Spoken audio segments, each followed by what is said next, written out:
सोलापूर शहर काँग्रेस कमिटीच्या वतीने भारताचे माजी उपपंतप्रधान स्वर्गीय बाबू जगजीवनराम यांच्या जयंतीनिमित्त काँग्रेस भवन येथे शहर अध्यक्ष चेतन नरोटे यांच्या हस्ते त्यांच्या प्रतिमेस पुष्पहार अर्पण करून अभिवादन करण्यात आलं। यावेळी बोलताना चेतन नरोटे म्हणाले की बाबू जगजीवनराम हे अतिशय कष्टातून पुढे आलेले नेते होते।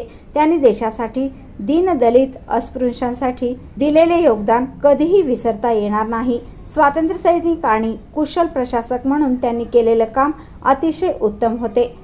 स्वर्गीय इंदिराजी गांधी यांचे ते अत्यंत विश्वासू सहकारी होते। यावेळी महिला अध्यक्षा प्रमिला तुपलवंडे, माजी महिला अध्यक्ष हेमाताई चिंचोळकर, बसवराज मेत्रे, हनुमंतू सायबोळू, बाबूराव मेत्रे, भीमाशंकर टेकाळे, लखन गायकवाड, हारून शेख, रामसिंग आंबेवाले, परशुराम सतारेवाले, गिरीधर थोरात, विवेक खन्ना, राजा कादरी, नूर अहमद नालवार, शिवाजी साळुंके, तिरुपती परकीपंडला, शुभांगी लिंगराज, रेखा बिनेकर, चंद्रकला निजमल्लू, चंद्रा काळे, प्रियांका गुंडला, भीमराव शिंदे, संजय गायकवाड, सुभाष वाघमारे, सचिन सुरवशे, अभिलाष अच्चुगटला, राजू नीलगंटी यांच्यासह इतर पदाधिकारी उपस्थित होते।